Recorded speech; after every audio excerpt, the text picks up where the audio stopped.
నిధులు నియామకాలు ఇది మా ఉద్యమ నినాదం. దాన్నే అధ్యక్ష వారు సమాధానం ఎట్లాగో చెప్తారు చెప్పండి సార్. సమాధానం ఎట్లాగో చెప్తారు. Leader of the house. Speaker sir,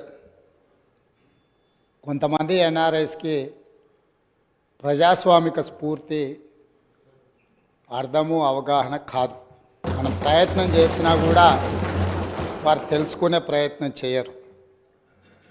ప్రజాస్వామ్యంలో 49కి 0 వాల్యూ ఉంటుంది, 51కి 100% వాల్యూ ఉంటుంది. ఎందుకంటే 51% ఓట్లు 51% నెంబర్ ఉన్న వాళ్ళు ప్రభుత్వాన్ని ఏర్పాటు చేస్తారు. 49% ఉన్నవాళ్ళు ప్రతిపక్షంగా కూర్చొని ప్రభుత్వం తీసుకునే పరిపాలనలో నిర్ణయాలను శాసనాలను సహేతుకంగా విశ్లేషించి సలహాలు సూచనలు ఇస్తారు.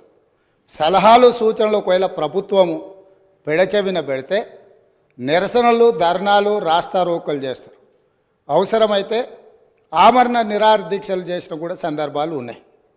ఆ స్పిరిట్ను తీసుకోవాలి తప్ప వాళ్ళు 64 ఉన్నారు, మేము 39 మంది ఉన్నాం, మేము అచ్చోసిన ఆంబోతుల్లాకున్నాం, మేము పోడియంలోకి వచ్చి కుస్తీలు కొట్లాడతాం, ఈ రకమైన భాష వారి గౌరవానికి కానీ ఈ సభను నడిపించుకోవడానికి కానీ సహకరించదు. రెండవ అంశం, పదే పదే గత పాలన గురించి గత ప్రభుత్వాల గురించి మాట్లాడుతున్నాను. సరే, వారు ఏం మాట్లాడతారో మొత్తం విన్నాక రిప్లై చేద్దాం అనుకున్నాను. కాకపోతే నా రిప్లై కోసం వారు తహతహలాడుతున్నారు. గత పాలనలో యూత్ కాంగ్రెస్ వైస్ ప్రెసిడెంట్గా కల్వకుంట్ల చంద్రశేఖరరావుకు అవకాశం ఇచ్చిందే కాంగ్రెస్ పార్టీ. సింగిల్ విండో డైరెక్టర్గా ఎన్నికల్లో పోటీ చేయడానికి ఇస్తే కాంగ్రెస్ పార్టీ తరఫున నిలబడి ఓడిపోయిందే చంద్రశేఖరరావు. గత పాలనలో ఎంపీగా గెలిపించిందే కాంగ్రెస్ పార్టీ. గత పాలనలో షిప్పింగ్ మినిస్ట్రీ ఇచ్చిందే కాంగ్రెస్ పార్టీ. ఆ తర్వాత కార్మిక శాఖ మంత్రి ఇచ్చిందే కాంగ్రెస్ పార్టీ. అంతెందుకు ఇక్కడ సభ్యుడు ఉన్నాడు, వారు కూడా వారి కుటుంబ సభ్యులే. ఎమ్మెల్యే కాకుండానే మంత్రిని చేసి తర్వాత ఎమ్మెల్యేగా ఎన్నిక చేయడానికి సహకరించిందే కాంగ్రెస్ పార్టీ. ఈరోజు వాళ్ళు ఏ పేరైతే వినోద్ అనుకుంటున్నారో ఆ రాజశేఖర రెడ్డి గారే ఆ మంత్రివర్గంలోనే గత ఆర్థిక శాఖ మంత్రి, సిద్దిపేట ఎమ్మెల్యే గారు ఎమ్మెల్యే పదవి లేకుండా మంత్రిగా ప్రమాణ స్వీకారం చేసిండ్రు. రాజశేఖర రెడ్డి గారి నాయకత్వమే దేశానికి బలమైన నాయకత్వం అని అందులో పనిచేసిండ్రు. మూడవది, పోతిరెడ్డిపాడు పొక్క పెద్దది చేసినప్పుడు కీర్తిశేషులు నాయన్ నరసింహారెడ్డి గారు కడప జిల్లా ఇన్ఛార్జ్ మినిస్టర్. ఆ రోజు కొట్లాడింది పోతిరెడ్డిపాడు మీద కీర్తిశేషులు పి జనార్దన్ రెడ్డి గారు.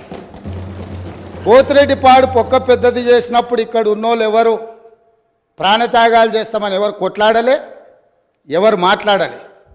సొంత పార్టీ సొంత ప్రభుత్వం ఉన్న తెలంగాణ ప్రజల హక్కులను భంగం కలిగించొద్దు, కృష్ణానది జలాలలో మా వాటా మాకు ఉండాలి, మా వాటాను ఎవరు తీసుకెళ్ళినా మేము ఒప్పుకోము అని కొట్లాడింది ఆనాటి నాయకుడు పి జనార్దన్ రెడ్డి గారు మాట్లాడిండ్రు తప్ప వీళ్ళు కాదు.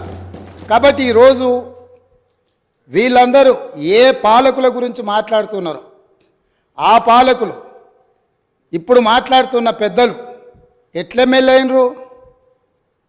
వాళ్ళ తండ్రి గారి గురువైన చంద్రబాబు నాయుడు గారి పార్టీతో పొత్తు పెట్టుకుంటే ఆ పార్టీ మద్దతుతో ఆ కండువ కప్పుకొని సిరిసిల్లలో కష్టపడి పనిచేసి నిర్మించుకున్న చీమలు పెట్టిన పుట్టలో పాములు దూరినట్టు కేకే మహేందర్ రెడ్డి అక్కడ పార్టీని నిర్మించుకొని తెలంగాణ ఉద్యమంలో పాల్గొని తెలంగాణ ఉద్యమంలో ముందు భాగం నుండి నిలబడి కొట్లాడితే ఎన్ఆర్ఐ అంటే నాన్ రిలయబుల్ ఇండియన్ కింద మేనేజ్మెంట్ కోటాలో ఇక్కడికి వచ్చి టికెట్ తీసుకొని అక్కడ ఆ కేకే మహేందర్ రెడ్డి గారిని అన్యాయం చేసి ఈరోజు ఇక్కడికి వచ్చిండ్రు. కాబట్టి ఈరోజు గతం గురించి అధ్యక్ష, ఒకవేళ మా మిత్రులకు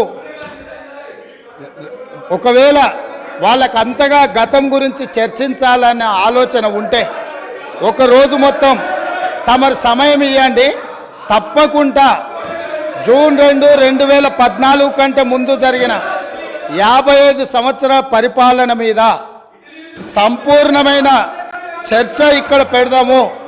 ఈరోజు ఇక్కడ జరుగుతున్న చర్చ జూన్ 2, 2014 నుంచి జరిగిన పరిపాలన, చేసిన విధ్వంసము, నాయకత్వం యొక్క వ్యవహార శైలి మీద మనం ఈరోజు మాట్లాడుకుంటున్నాము. కాబట్టి వారికి గతం గురించి చర్చించాలనే కోరిక ఉంటే మాకు ఎలాంటి అభ్యంతరం లేదు. గతంలో జరిగిన పరిపాలనలో ఇక్కడున్న వాళ్ళకి చాలామందికి పాత్ర లేకపోవచ్చు, కానీ అక్కడున్న వాళ్ళకు చాలామందికి పాత్ర ఉంది. ప్రత్యక్షంగా మంత్రులు చేసిండ్రు. అక్కడున్న నాగేందర్ గారు, ఆ పక్కనున్న శ్రీనివాస్ యాదవ్ గారు, ఆ పక్కనున్న హరీష్ రావు గారు, అక్కడున్న కడియం శ్రీహరి గారు, ఆ పక్కనున్న పోచారం శ్రీనివాసరెడ్డి గారు, ఆ పక్కనున్న గంగుల కమలాకర్ గారు, అన్ని పేర్లు మొత్తం అన్ని లిస్టు చదువుతా. వీళ్ళందరూ కూడా ఈరోజు వారు ఏదైతే పాపాలు జరిగినాయి అంటుండ్రో ఆ పాపాలలో సంపూర్ణమైన భాగస్వామ్యం వాళ్ళదే ఉన్నది.